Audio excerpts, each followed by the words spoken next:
and welcome to the For Her Empire podcast. I'm your host, Abby Malcha, and in this podcast, we address the personal and the business issues that female entrepreneurs face in their day-to-day lives. My guest today is the lovely Seema Pateel. Hi, Seema. Hey, Abby. Hi. So, Seema is a content marketing strategist, and today we wanted to talk about how you can create a content strategy that can help you grow your audience, your community, or your mailing list. So before we jump into that, let's have Seema introduce herself to us. Hey, so I am a software engineer and I did my engineering in India. And when I moved to the US after getting married, I decided not to go back to the corporate world like a lot of uh, immigrant wives do. And because of visa issues in the beginning, and then I came across entrepreneurship. I saw that I could use my skill without having to be in the corporate world. That's how I started my business and using my development skills. I was working with web and graphic designers, helping them build the websites that they design. And the most common problem that I saw, it often is that the designers are not able to get the right kind of clients because they are attracting people who like the aesthetics of the graphics that they create. However, they weren't helping their leads be educated in what design actually can do for their business or Okay. how design can improve their business. So most of the clients they would get would not be willing to pay or would not be willing to respect their expertise. Were the problems were all very similar and very frequent. And I realized that's because the content that they are creating isn't doing the right kind of job. And I started researching more and more, and I shifted from being a developer to a content marketing strategist Mm. who can help you attract the right kind of leads and convert them into clients without working really hard in trying to convince them or selling to them, etc. Okay. Oh, that makes sense. So they had content on their website, but it was not exactly attracting like the kind of people they want to work with. Yes, exactly. Right. Oh, It's not that the people did not want to pay. It was more like, why am I paying one over $1,000 for a few colors and fonts that you're giving to me? So it is a reasonable question, yeah. and unless addressed, people will assume that you're uh, overcharging them. Yes. Mm. But but I always figured that if your customer felt that they were getting a great value, then they wouldn't mind so much about the price. Exactly. And branding or a great website doesn't always promise you specific results, especially branding. It's very Yeah. hard to say that by working with me and having a more cohesive brand, you'll get 10 new leads each month. It's very hard to say that. Yeah, you can't guarantee that. Exactly. So it becomes very hard to justify that kind of pricing. Yes, branding definitely will elevate their business, but there are other moving parts as well. And because designers know that, it's very hard for them to promise such a thing. Oh, okay. So how exactly do I brand or build my website, or I guess create content that would attract the type of leads, the type of customers that I want? See, the first thing is anytime you sit down to create content, you have to have an agenda. Without an agenda, even if the most famous author doesn't start writing, I mean, they sit and stare at a blank screen for eternity. So you have to know if you're an author, you need to know what kind of story you're going to write. Is it a suspense thriller? Is it a romance? Something has to be there. You have to have an end goal in mind. So that's the very first place to start it. Next, Sorry, there is you a car in the need, background. Sorry about that. and no problem at all. No problem at all. Oh Um, my god. Okay, so like if I was an author, then the romance or thriller would make sense having an agenda, knowing what genre I'm writing. But for a business, what would my agenda look like? Like an example of an agenda. yes. See, to be able to understand what your agenda can be, you need to have your foundations figured out first. And the foundations for any business is to know their niche, that is their target market, who they are going to market their services or products towards. So identify your niche, know where you're going to promote yourself, how you're going to promote yourself. The second thing you need to identify is your perfect client persona. So, who is the perfect fitting client for your service? Not everybody. I mean, even if you're a copywriter, doesn't mean you can write copy for every single person on earth. Yeah. And even if you could, Yeah. and if you could manage to do that, even if you were that amazing, there Somebody are will still not like it. yes, there are specific kind of people who will benefit the most from your style of writing. It Yeah. doesn't matter how great you are, you have a style and you love that style, and that's why you use that. And you see it converting the best. That's why you use that. And that style can resonate best with a small section of people only, not with every single person. So you need to know your perfect client persona, and you need to be very clear on your offer. For most designers, that was what I saw was the problem. They understood design so well, but they couldn't uh, figure out how to offer it up to businesses.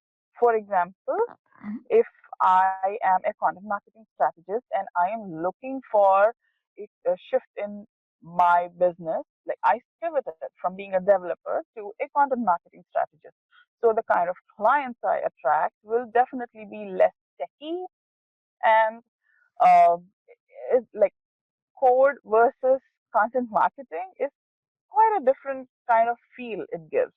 Yeah. But if they say I can create your business card, I can create your graphics, I can create 10,000 things, then Ah. the first thing that I'm going to do is step back and say maybe now is not the right time. Yes. So I will come back to hiring a designer some other time. Like right now, Yeah, I yeah, don't have yes. time or patience for this. So They already identifying bombarded you with so many things anyway. exactly. But instead, if they created a package that said, see, you have pivoted, your business needs to show itself in a different way, and that is exactly what I can help you with, then I'm ready. Like, I'm shaking my head, nodding my head, saying a yes, that's what I need. I need to express that I have pivoted. And I don't care. You give me, I don't use business cards because I don't go to networking events. Don't talk to me about business cards. That immediate, like, even if it's on your package, I would like to bargain with you saying, can I get something else instead of business cards? Because business cards are not the right thing for me. Yeah. So create a package that will attract your ideal clients. So Okay. once you have these uh, clarified, you'll be in a better position to create an agenda for yourself when you sit down to create the content. I have a question so far. Yeah. So you talked about your customer persona Mhm. and how you have to know who would get the most value out of your content, so to speak. And Yes. typically, when you search online for like buyer personas and customer personas, they keep asking all these questions like their likes and dislikes, their age, their location, where they are online, what they read, and just so many details that can be a bit invasive. And so, like, how do I create a customer persona without seeming like a stalker? Okay, let me clarify to you. You do have to stalk. Oh my You do god. have to be a stalker, but not in a very uh, uh, pervasive way. You need to do it in a more tactful way, because the understanding of another person comes only by asking them questions. So it doesn't matter whether you call yourself a stalker or whether they call you. If they are calling you a stalker, Yeah. then please understand they are not your ideal client. They Yeah. are not your ideal audience. Anybody who wants help will Mm, not say that, listen, you're in my face. They will say, okay, how can I help you help me? Tell me what information you need so that you can help me. That's the easiest way to know that you're on the right path or on the wrong one in okay. trying to identify who your ideal client is. Okay. And if you, I have a video which I created exactly answering this, where I don't go into what do they eat, what do they drink, what show do they watch, I where do they know these shop. questions are so invasive, though. Yeah, so I don't ask those questions in that. I actually ask different kinds of. It's very businessy, because to me, having yes, you are a person with a business and a personal life, and they both merge inevitably. But that doesn't mean that everything that you do in your personal life dictates your business, and vice versa. So I do Oh, have a video on YouTube for it. I okay. could share the link if you are Yes, yes, interested. yes. Before that, what's the name of the video? How to identify your ideal clients? I suppose I'm not really sure. Okay, okay. I think when I'm posting this, I'll put the link in the description. Yeah, sure. Okay. And the video would sort of teach us how to um, identify our ideal customer without like what food do they eat, what do they drink, and all those questions, right? Yes, yes, yes. See, your ideal clients are not ideal because of the choices they make in their personal life. They are ideal because of the kind of service provider that you are. In my opinion, that's what matters the most. The other things are all superficial. They are harder to understand because, like you said, it's a suckish behavior. And I Yeah. wasn't comfortable myself. So it took me a lot of time to figure out how can I know who my ideal client is. And that's how I figured out those. I even have a questionnaire in that, along with that video, that helps you Oh, go through the process. So I created it myself after having figured out a lot of ways to identify my own ideal client. yeah, yeah. And for businesses right now that maybe they have an idea of who their ideal customer is, but I guess they're not quite sure if it's specific enough. What can they do, or what should they do, by the way? If they're not sure who their ideal client is, Yeah, like maybe you have an idea, um like typically when you go online and people talk about like the ideal customer, it's always this very, very, very detailed, drilled down sort of of of customer. Like I saw one last week on Facebook where a woman said that her ideal customer is women whose husband is snoring and they want to sleep peacefully.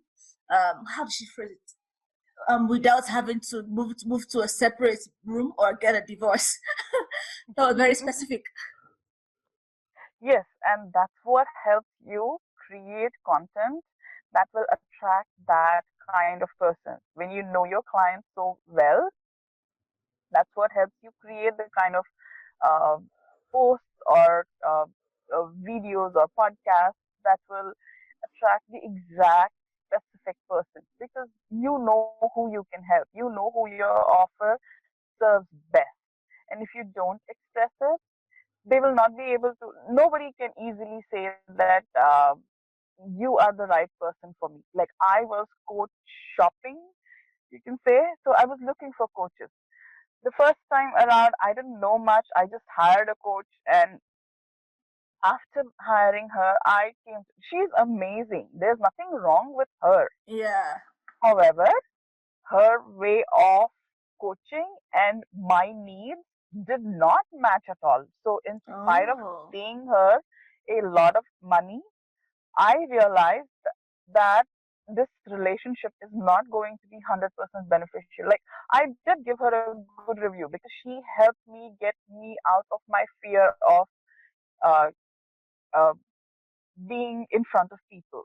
And that was a great step. But that was not the only reason I had hired her, which means I am left a little bit unsatisfied in terms of uh, my research that I did. And now I know exactly who I want to work with. So this time Oh. around, I checked every coach's sales page. I checked how they support their clients. And if they did not provide the kind of support I was interested in, I Mm. didn't even reach out to that person. Okay. Okay. Okay. So knowing what your clients need and if you can provide that or not helps you create the kind of sales page that converts them, helps you create the kind of social media posts that help them click on the links that you have and come to your website. So Okay. it's a chain effect. It's a domino effect. And if the link breaks in one place, then the person stops uh, converting from a cold lead to a client. Okay. So going back to creating the content strategy. So first we need to have an agenda. Then we need to know who our target customer is. So what next after that? Next is once you know who your target customer is, you will have an idea of, with respect to your craft, what kind of topics are they asking questions on the most. So you need to identify the content categories that will help you uh, ease the process of making the decision of what should I write about for this week or for today. So for today is not the best strategy. It makes you vulnerable to missing out posting on specific days because life happens. Yeah. However, it's still a part of building a business. So if you feel inspired, definitely create content every single day. Otherwise, batch it and feel a little bit more relaxed. But have Yeah. content categories. And what I mean Content by categories.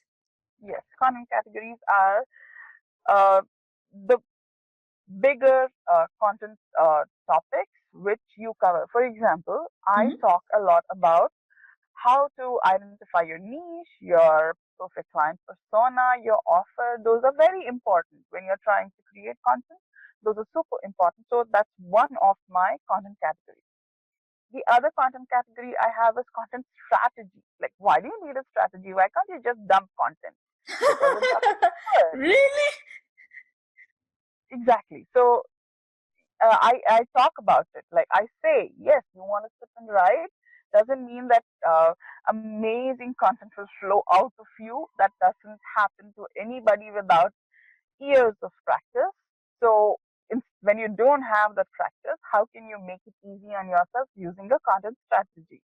I also talk about creating a client journey map, which means you need to figure out what kind of uh, uh, what is the flow of a person who has just come across you and between coming to identify you as a service provider to hiring you as a service provider.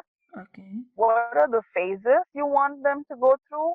How would you make sure that they are led from one stage to another? Okay. So that is an important thing. So that is one of my content categories. So I Okay. have four content categories that if you are a designer, there are a lot of things that you can talk about in terms of design. You could, but you don't want to start a design school. What you want is for your clients to understand how you as a designer can transform their business. So what is it that you do? Yes, design doesn't mean picking fonts. Design, And colors and all of that yes, and spacing. yes, yes. Design incorporates psychology. It incorporates color theory, um, uh, client buying psychology, and all of those things. So talk about it so that when someone hires you, they feel confident that the colors you're going to pick for them are not because you love those colors or the client loves those colors. It's because you want to attract the right kind of clients to yourself. You want to grab the attention of the right kind of audience to yourself. Okay. Okay. Okay. Okay. So now, after the content categories, what's like my next step here? I'm still trying to figure out like I understand how when oh my internet is unstable. I understand how this can suck in, not really suck in. This can interest and attract the customers I already have. But now, how can I actually use this to grow my audience? Okay. So next we'll talk about your content intention. It's very Okay. similar to content agenda. Like you don't um, just post. You have an agenda. You sit down with an intention of either engaging your audience, Mhm. converting them, educating them, nurturing them, or qualifying them. So every single piece of social media post or blog post that you create should do one of these. Oh, Now, okay. what is engaging? Anything, any piece of social media post, Mhm. for example, anything that has them say something like, wow, I didn't know that was possible, or something like, it's like you're in my head, or something like, you're so correct. So your post has to make them say such things. Or even, uh, like, even if they just say, this feels so true, or you're saying things that I feel in my heart. All of these are engagement building. Yes, memes also build engagement. However, nobody has seen a meme and said, hello, can you please talk to me about your services? I'm looking for a service provider to this. Stop. So, yes, memes are engaging. Add them, mix them in your overall content strategy. I never say no to that. That just adds, that gives your audience a glimpse into what kind of person you are, because the kind of memes I choose will not always be the same as somebody else is choosing. So that itself can speak about your character. However, you shouldn't just always be posting memes and amazing quotes that you borrowed from somebody else, etc., just to be on social media. Yes, those are fine, but nobody really comes to you to hire you based on those. So Yes, have engaging yes. content that should be one part of your content strategy. Next Okay. is content that converts. Now, it's a given that it should convert someone who is a core lead, who's been in your audience for a bit, to a client. Like that's understood. That's underlying intent. However, it should also convert your potential client's thought process. It should uh, change them from a believer or a non-believer to a believer. For example, Mhm. let's consider the Black Lives Matter movement. All right. I am not black. I am from India. So I know the history.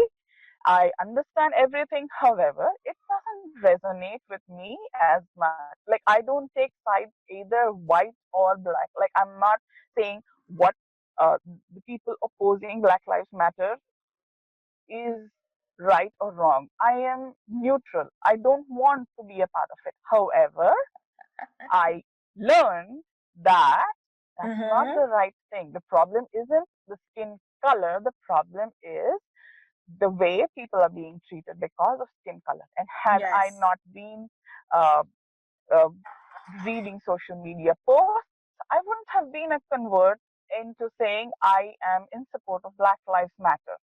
I I was excuse me, I was the person who said all lives matter, and I was corrected I mean, that yes, yes, it does, but nobody is like, saying how will it if Black lives do not matter? exactly. So it's not taking away from all lives matter. It Yeah. is saying that right now the need is to help the black Yes. build their voice, not just keep feeling suppressed like they have been for Yes. years. So it should have that is also converting someone's beliefs. I had no idea what I was doing right or wrong, and now I have been converted. That's the Yeah. responsibility of your content. When you do it with respect to your services, with respect to your area of expertise, you will have a person who says, hey, branding is just a way for designers to pay back their tuition. They just want to extract money from you. Two, sorry, I was wrong. Design actually can change the kind of people who come to you. I no longer am being approached by people who want cheap uh, work, but who are Mm. looking for quality or exquisite or elegant kind of work. So, yes, Yes. that's what it Yes. does. So, convert their beliefs. That is one of the intentions you can have when you're creating content. Okay. Another one is to educate. Okay. When you're educating, you're helping them learn all about you, who you About are me or about as my product? about it encompasses you as a person, you Okay. as a service provider, you as the um, uh, as in the business, you as in your offers, everything. It's totally all talking about you as the business. For example, I did not know that Chick-fil-A is donating money for something against gays or something like that. And I wouldn't have known unless one of my friends on Facebook openly talks about it. Oh, I So, have no idea right now until you mentioned it. yes, see, this is the thing. Her content educated me. It's not about her own business, but it educated me. It converted me from I love Chick-fil-A, but if they are not going to be inclusive, I don't see why I should be spending my money with them Hmm. instead of another person, or just not eating chicken. It's not be all end all.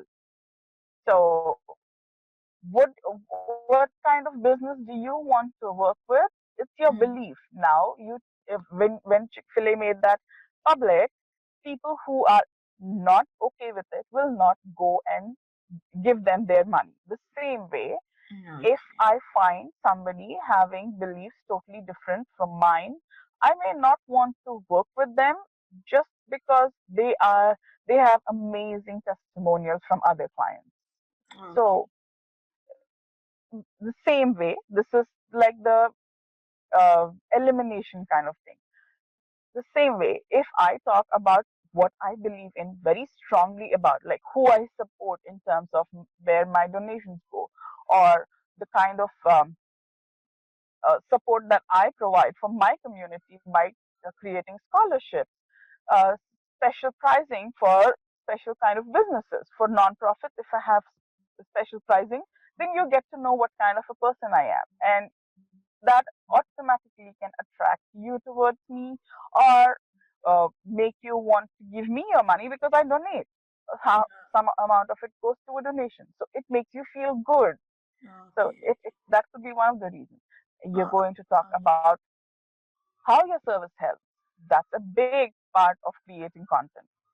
Yes, okay. your design helps transform my business, but tell me how so that I know that. So create Oh, posts okay, all okay. about that.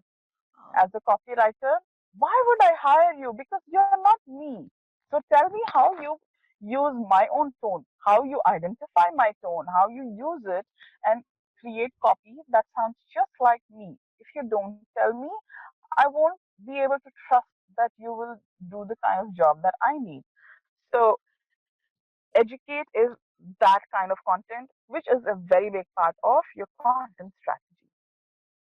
if, Next is the nurture. before you go to the next step, still on the educational part, does an educational content have to be very long and very technical, like No, like for a business. when you're talking about what you do when, in your own business, for Yeah. example, if you have special pricing for non-profits, Yes. that's something that you can express just in a small paragraph on social media. It doesn't have to be an entire blog. Yeah. Okay. Okay.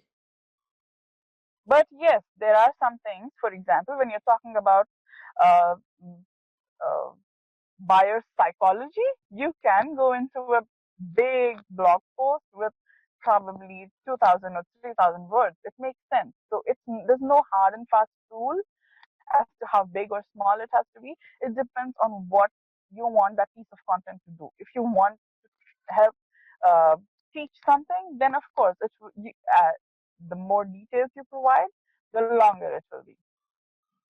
Okay. Okay. Right. So it could just be a small post on social media. It could be, I guess, a video. It could be an audio, but the point is you have to convey something that convinces your target customer about, I guess about your values, how you can help them, and what exactly, how do I phrase that, instead of just saying what you're great at or what you do differently or how you can help them. You're very specific about what exactly it is you do, or any news about you or your company that will go under educative, right? Yes, you Okay. share your personal opinions under educate. You share your trainings and teachings, and you share your client testimonials because you want to tell that you are good at the craft that you do, Yeah. and you just don't want to tell it by saying, "See, I am good." You want somebody else to It's endorse not like you're full of you. yourself. You just say, "See, I'm good at this." Exactly. We don't want that to happen Yeah, because, yeah. yes, that's a great way to repel or attract the right kind of audience for you. There are some people who love doing that and who Really? want to work with only people who are full of that, full of themselves. It's not, see, it's a Why? personal choice. Why not? Why not? Let's just be accepting that there are all kinds of people. Okay, if you say so. So it's just a way. Maybe you and I don't like it, but maybe there is somebody. We are over 7 billion people. So maybe there is somebody who likes that, who says, "Oh my God, you're a person close to my heart because I am just like you." It's not that they are full of themselves. It's like if I'm good at it, why should I not talk about it? That's a valid feeling. Why shouldn't you? You should be allowed to. But it's the person who is listening to the this kind of Mm. talk feels, oh my God, the this doesn't seem like a good conversation because you're full of yourself. It's just Yeah. yes, it's just a perception. The person is see, there are a lot of people who are full of themselves and who make a lot of money. So who who am I to say that that's the wrong or the right way to do Okay. something? I mean, personally, I would like, if you were so full of yourself, just like, okay, thank you, and just back away slowly from you. Exactly. I mean, that's my I can't handle it. But again, who am I? Who am I Yeah, to yeah, say yeah. I get it. you're right or wrong? Yeah, So everyone has a different uh, preference who they want to work with, exactly, and the personality that work for exactly, them. exactly. Okay, So okay. educate is doing all of these things. Sorry. The Next, call just came in. Sorry. I'm just okay, just cancel that. Okay. okay. So the next in your intentions is to nurture. Here, you're helping them or talking all about your audience, all about your perfect client.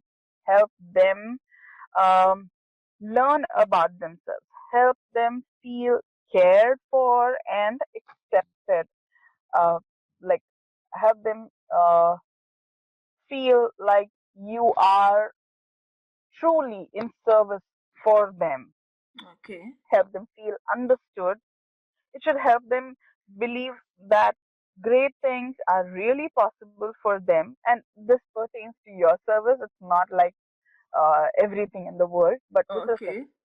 If you are a designer, you can Mm-hmm. very clearly say, yes, you are in business, you're probably making some money, but you can make even better if you attract the right kind of clients, Mm-hmm. which is like easily possible if you just focus on uh, aspects of your business that are client facing. For example, your aesthetics are client facing. Your content is client facing. So improve your aesthetics, you will attract the right kind of eyeballs. Improve your content, people get Okay. uh, people convert from just learning about you to wanting to work with you. Okay. So all kind of all of these kind of uh, content is to nurture them. It's Okay. it's to help it's to help them feel like they belong in your community, Okay. and you are a community oriented person, you care for your community. All of that comes, it's like not totally like a parent, but still, like, how much ever you scold your child, in the at the end of the day they still want to come and lay beside you, because Mm.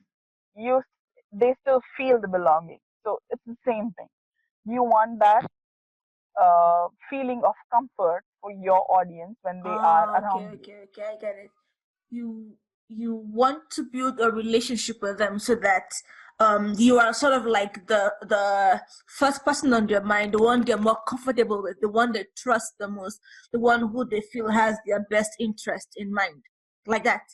Exactly, Oh, exactly. okay. You said it amazingly. Thank Like anything they learn, you. anything they learn in with respect to your area of expertise, they shouldn't go to Google. They should come to you. Either they should message you asking, "See, I got to know about this.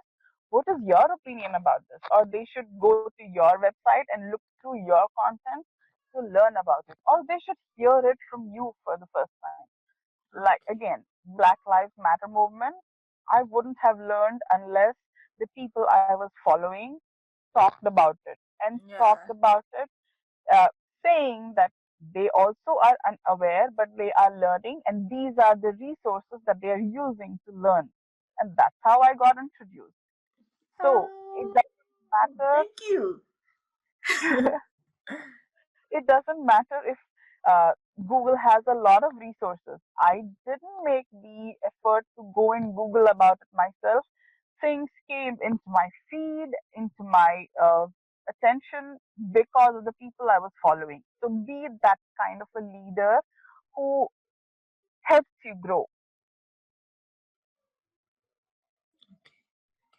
And the very last one is to qualify.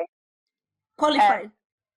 yes, Okay. qualify is in order to avoid having to talk to tens of thousands of people who are not right for you. It's possible that somebody reaches out to you because, in their opinion, you offer a cheaper option, but they may not be the right fit for you. Or because, Okay. in their opinion, they love the colors or the designs that you have created. Mhm. Again, the business may not be right for you, not just because of the kind of business they are, but because of the values they have.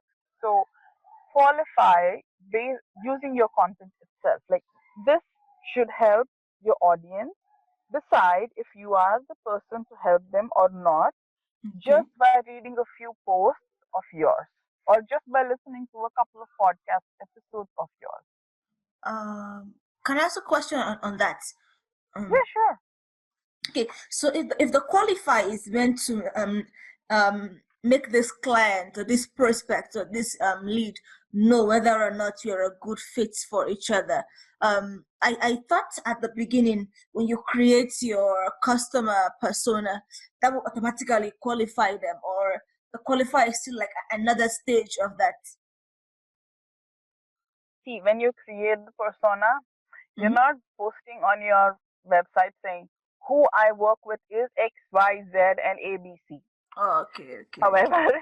you have to create content that speaks.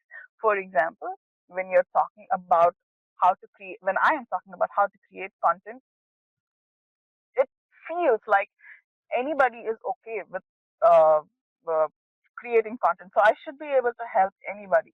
Mm. However, I know that my capacity to work is limited, the number of hours I can work is limited. So I will not take on brand new clients because I don't want to spend time helping them identify their niche, their perfect client persona, or their offer, etc. Mm-hmm. I just want to help them refine. So if you're brand new, you haven't had enough experience to actually niche down, you haven't done enough work to actually know what makes you happy or what makes you sad. You're eager to just get clients. So I'm not going to be able to help you. And that I'm going to express in my post. Okay, I'm going to say, okay, if you're okay. brand new, here is my resource to help you how to narrow down your niche. If you don't know how to identify your perfect client persona, here is my free resource to help you. I'm not going to say that, come, I will do this for you.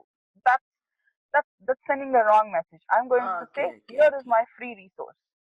okay. So I am telling people inadvertently, like subtly, that okay, if you're brand new, go with this free resource. If you know who your niche is, and if you just have a little bit of tweaking that needs to be done, then come to me. I'll help you. I'll definitely help you. I have time for that.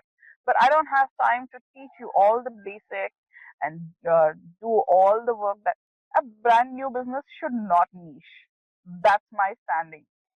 A brand Okay, new business should work with everybody and understand what makes them a great choice for what kind of client. That won't okay, happen just by being in your head, but happens only by working with a lot of people. okay, okay.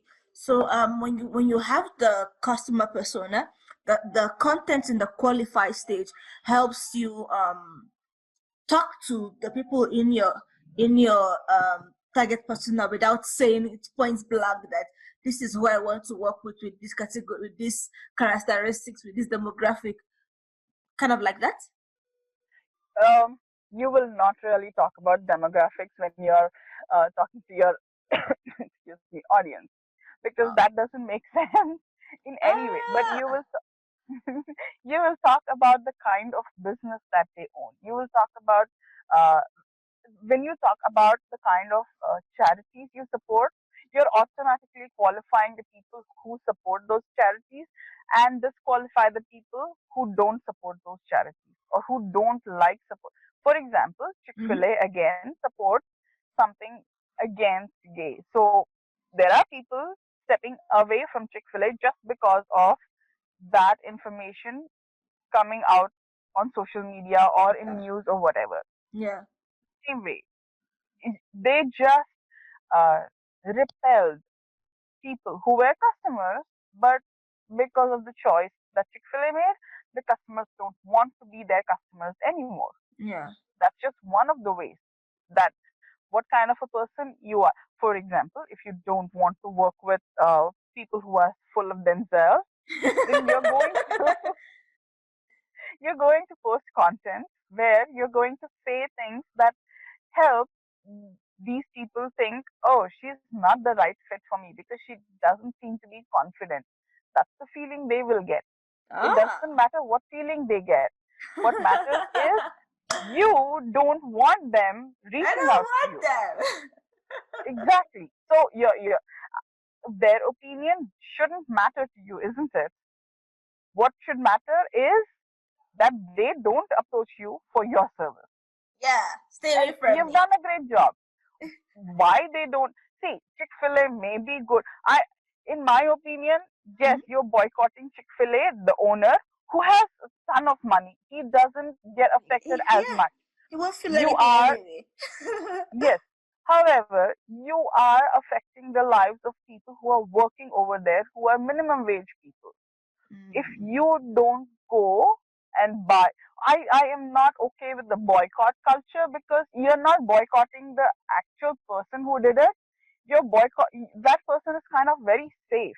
yes, You're affecting the people of the minimum wage yes, people who have yes. families, who have big dreams, who want to send their kids to school, better quality school, and need money. And that's why they're probably working 2 or 3 jobs each day to achieve that goal. And when you say, I boycott something, think about it. You're not boycotting the big person, you're boycotting the small people, and you're helping uh, the bigger person will just file for bankruptcy and be Oh my and face God, all the consequences. the downside of capitalism. Exactly. So let's think about boycotting in a bit more deeply than just I boycott XYZ. So Very passionate. that's the thing. The qualific. Sorry. You're very passionate about this. Because it's come up quite frequently. Boycott China. Boycott. Um, there's issues going on in the Indian film industry. So boycott film. As far as I know, you're affecting the lives of all the minimum wage people who are working in the Chinese factories, who are working in the film industry, and all the big people who you hate and who your anger is towards are sitting safe in their cool AC homes. Yes, yes, So, they're wealthy billionaires who will do not need your money. exactly. Like, they have tens of other streams of income. So don't just boycott. Yeah, you want to boycott, set aside some money and pay these poor people who were working with them, just because everybody needs a job. Yeah. So Oof. that was Wow. the rant. Anyway, we need to qualify. I mean, our content has to qualify our audience as well. So that's the last intention. Okay, okay. So there is qualified, there is educate. No, there was qualified. There was for educate. There was one. I remember it. Educate, Yeah, nurture, qualify, qualify, educate, inform. Was it inform? No, engage, no, and yeah, yeah. Qualify, nurture, educate. Uh, the convert. first, the first one, inform, Engage. engage. So engage, then you educate, then you nurture, then you qualify. Yes. Yay! See, Nice. I have a workbook with all of this information, and Oh, which helps you kind of see it. I can share that with you as well. okay, okay, okay, okay. Please. Okay, so now, So once uh, no, you can continue. so once we have all of these foundational things kind of understood, Mm-hmm. see, these are not exactly going to uh, help you write the kind of content instantly. This is something that you have to incorporate one step at a time. So once you have your intention set, you need to have content containers. And these content containers uh, kind of explain to you that when I sit to write, and my intention is to convert. For example, if I have a new freebie that I'm launching, then I Mm-hmm. need more people to opt into it, which means I'm looking for conversion. How do I get to it? My post will have to have the convert factor, the engage factor, wherein people say, yes, I needed this. And I need also to have an educate factor where I'm saying, see, this particular freebie can do this amazing thing for your life or for your business. So all of that put together, it's a kind of a mixed thing. So you cannot say that only one aspect is touched by each piece of blog post or social media post. Yeah, yeah, yeah. Okay, I'm not sure if this is if this is within your expertise, but how do I connect this content to I guess SEO and being visible online? Yes. So that is where your content containers help. Okay. See, creating content should always be easy and quick, in my opinion, because as soon as it takes a lot of time, Mm-hmm. we put it off, and that immediately affects our marketing. It did for me for a very long time because I didn't know what to write, I didn't know how to write, I don't know people will like it, and all those kind of fear based thoughts kept me from writing anything at all. Mm. And knowing exactly how your clients work or how your audience works helps a lot in this regard. So, what converts best? What kind of questions uh, convert best? What kind of posts do they like the most? If it is educate kind of post, what kind of posts do they like the most? Knowing all of this happens only when you dump a lot of content in the beginning and then check your analytics. So when you're sitting down to create content, I have suggestions for 4 content containers that help you assimilate all that we've learned about so far. Okay. Um, is it on your website so I can link to it there? No, my workbook will have all of this information. You can link my website, Yes. but I will talk to you about the containers, and I talk Okay. about it in the workbook as well. I also give a 4 week content post posting plan or a scheduler kind of thing Yeah. where you can create the content and Okay. Okay. create a promotion plan and post accordingly. Okay. And so okay now, like now you said you're gonna send it to me, but for those listening right now, what website can they go to access these workbooks and the plan, and I guess to get in touch with you to see if they are a good fit to work with you. Yes, you can send them to my website. It's my name, seemapateel.com. So Yes, SEEMAPATEEL.com. yes, yes. Okay, seemapateel.com. All right. So I have one last question. Mhm. How man, how do I phrase this? So now I know how I can use I know how to build a content strategy that would resonate with my target customer. I know uh the 4 different types of content that I would need to create. So engaging content, educative content, nurturing content, content to qualify my leads and into customers, I guess. Content that sort of lets prospects know that we are a good fit or we're not a good fit.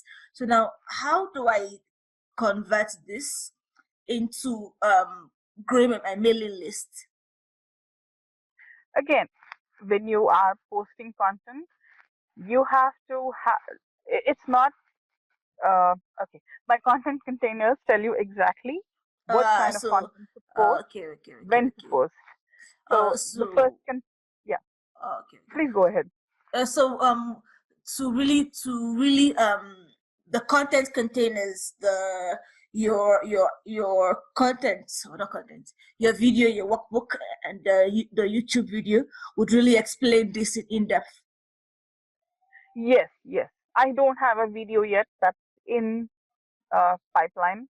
I just created the workbook because I was inspired to, and then I thought, okay, a video makes more sense to go along with this. So Yeah. I have to record the video still. No problem, no problem, no problem. But so far, it seems the content containers something that people really need to know about. Since it's really gonna help them take their content and really help them grow their audience, grow their community, grow their mailing list. Yes. Yeah, which is So why I there was are asking. four. Yeah, there are 4 content containers Yeah. I recommend you to have. The first one is to connect and resonate. So when you're creating your content, uh, let it connect uh, with your people by sharing your opinion that you have about something, or let them resonate with you when you share something like you're giving them you're accepting their flaws, or you're accepting you're saying that you understand you have been through the same struggle, so you understand where they're coming from. So Yeah. you're helping them either connect with you because of your opinions, your uh, you share your views, you share your mission. So all of that is to connect and resonate. So always have in a week, always have one post that talks about that helps your audience connect with you, have one that helps them resonate with you. Give them permission to be a certain way. Give them permission to do things a certain way. For example, you don't have to be on Instagram all day long creating stories and posts is a great way of giving permission to your audience. Marketing doesn't mean being on social media all day long. That's a Yeah. good permission thing.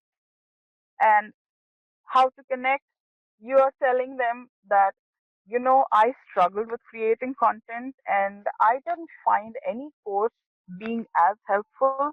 And I know what you feel. Or as an introvert, being on lives is not easy for you. I totally feel it. That doesn't mean you can't do it. You will definitely be able to do it. Just follow these two things, Mm. and I promise you that at the end of 30 days, you will be able to go live with less anxiety. So all of these are, Can you really promise that in 30 days? it's possible. If you follow these things, yes, there's a lot of things, but Oh. how can I say that this is possible? I have done it. I myself have faced similar issues and I've done it. If you have serious issues, then of course you're not the right kind of person to do this. You probably need more help. You need a mindset coach, you need a therapist. I don't know about that. But if you are in the same zone as me, it worked for me. I did it in 30 days, so it should work for you as well. Okay. Okay. So the So, next container is going to be, yeah. the next container is going to be. Yeah, so the next container is going to be authority or expertise. In this, you talk like authority, in my opinion, doesn't come just because you say you're an authority. It comes when you are endorsed by other experts in the field or in business. For example, if someone famous says that Seema is great at content marketing, naturally the kind of like and trust that builds is very, for example, if Opera say Seema's content marketing strategy is amazing, there will be a lot of people who will reach out to me to work with me just because someone with a lot of authority said that I am good at it. They don't care whether Opera really hired me and that's why she's saying, or Oh, she's, they yeah, are yeah, best yeah. friends, but she said it. It doesn't matter the kind of relationship me and Opera have, but because she said it, I'm going to have a lot of people reach out to me to work with me. So Yes. that, in my opinion, is the kind of authority that comes when you collaborate with others,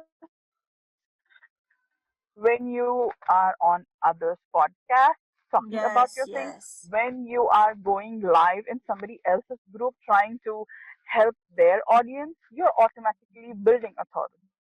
Expertise, on the other hand, is when you show your expertise by uh, sharing your client wins, sharing your client testimonials, um, teaching something that only an expert can teach, not something that you can easily find on Udemy or somebody else's Yeah. blog post and share it or something like that. So that's one of the ways, like one of your posts, if you're on social media, it should be a one of authority where you're saying, see, I collaborated with another person, or I was hosted in somebody else's group or somebody else's podcast. So share all of those. Your own podcast, your own blog posts are great expertise material. So share those. You are creating weekly blog posts or podcasts. So share it saying, and that shows you're an expert, because nobody can just keep talking about something without knowing details about it. This, if you have a podcast with 100 episodes, then definitely that shows you're an expert. Even if 50% of them are interviews, it still shows you're an expert. And if you have another expert come on your podcast, again, Hmm. that kind of expresses that you are an authority and an expert. It's your platform where somebody thought it was nice to come and help your clients, help your audience out. So that is your authority and expertise that you should post on social media once a week. And then there's the teach and train kind of things where you go in depth in your craft and tell them how to do something or why to do something. Like a masterclass. So yes, so it can be as simple as 10 minutes of, you know how I used to use Trello and I found that limiting. So now I've gone to ClickUp, and this is exactly how I have set up my project in that. That's probably a no more than 10-minute long video, but you taught them about something called ClickUp, something called project management using ClickUp, and how you exactly do it. So it's it's a teachable or a trainings are usually longer, so that's like a masterclass. So share about those. I'm very confident and expert. As an expert, you have a lot of things to share. So share about them at least once a week. Share about it. And Okay. last and final is share your offers, both paid and free offers. Share them once a week at the very least. Talk about it. If you have a freebie, post it on your social media. Say this is how it's going to help, and this is where you can get it from. If you have a paid offer, of course, if you're a business, post about it, Yeah, of because without course. posting, How will you make money people otherwise? don't come to know. People won't get to know. Forget about you making money. People just won't know that this is what your offer is. Yeah, but I think the fear is that when you have it's easier to talk about your free offer than your paid offer because you're afraid you might come across as this sleazy sales dude from the 70s. Yes, I know. And that is why you're creating this content containers, because you're not just talking about your offer all the time. You are giving them a lot of value before you talk about your offer. Your offer comes in the end. You first make them feel like they know you. You make them feel like you know them. And then they should pay attention to you by talking about your authority and your expertise. And then you teach them something. You help them learn something that they didn't already know about. And then when you say, listen, I have something that you might want to spend some money on, or I have something that you might want to give your email ID for, it will become a lot easier when you follow this pattern. You'll start feeling more comfortable because you've given so much already. You've given so much free value in terms of your podcast, in terms of your training. You've given a lot of value already. Yeah. I guess we've given this much value when you do talk about your paid offering. It's not coming from a point of I'm going to shove down my paid offer down your throat. It's more like this is a complementary to the free value I've given to you. You can actually get more out of this, and this is optional, I guess. Exactly. It's not really optional. I mean, yeah, it's This is of course complementary to they the free can buy stuff. it if they want. Yes, it's like they can choose to say yes to buying from you or not, but that's totally different. When you post it, you're posting it for that perfect client of yours who is very badly in need of your service and who doesn't know where they can get help from. Even when I was coach shopping, there are so many coaches I know, like I have on my friends list in Facebook. But how would I choose just one person? What will make me choose just one person? That was made so hard or so easy by the content they post. Had this person not posted about her offer, I would probably not have known that she's taking on clients.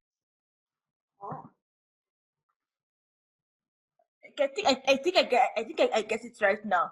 That's when you post your paid offering or offer, your ideal customer who is in need of your service will appreciate that you're giving them this this clear action step. Exactly. One of the coaches that I follow, who I wanted to work with, who closed her one-to-one coaching this year for the entire rest of the year, that is for the next 6 months, she's not taking on new clients, and I wanted to work with her.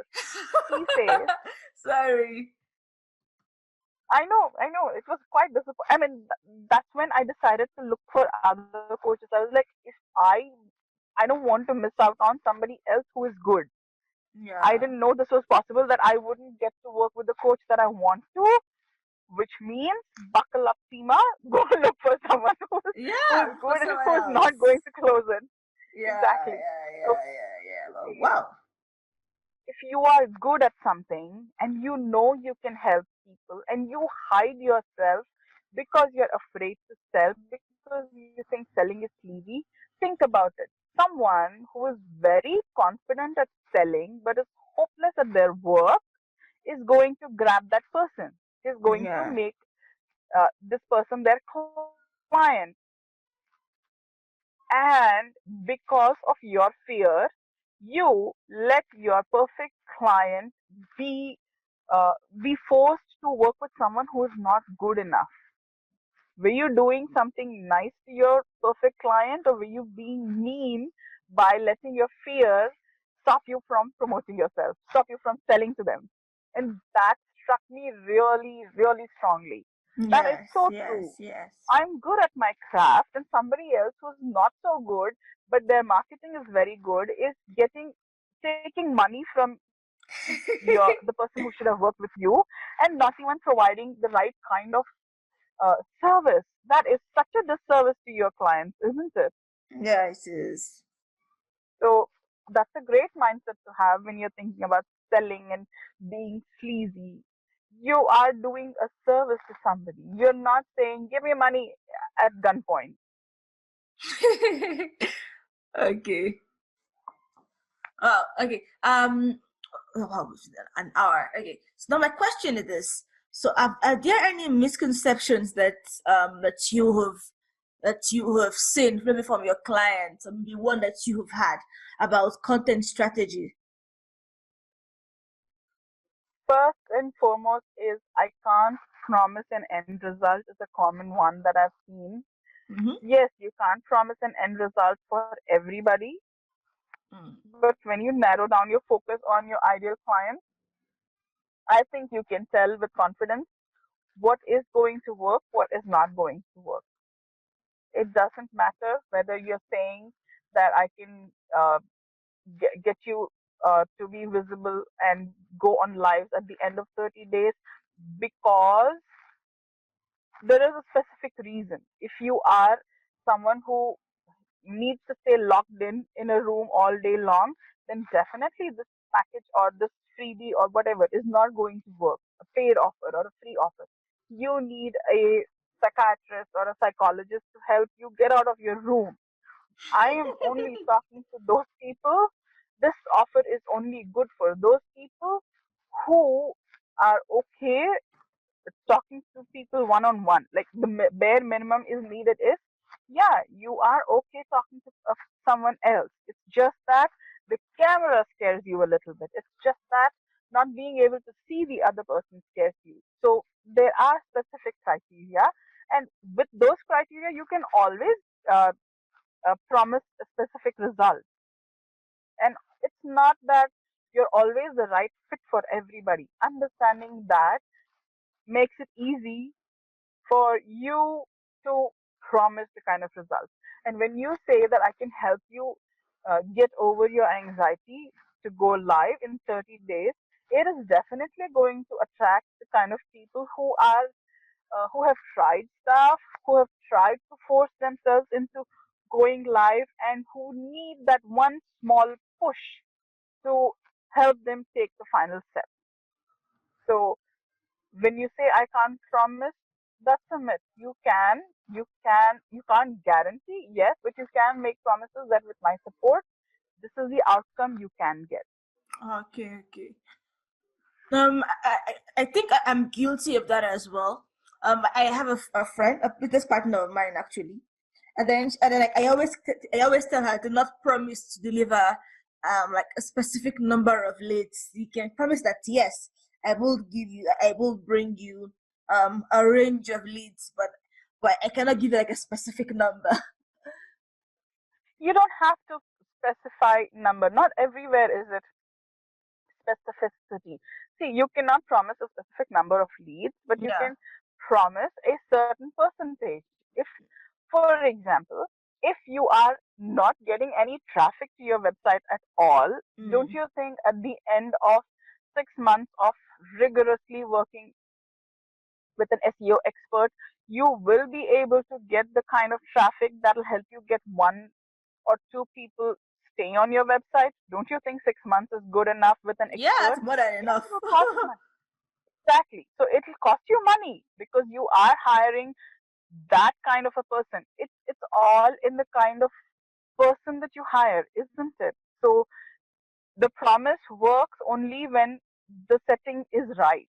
Yes, a brand new SEO uh, course graduate cannot do it for you.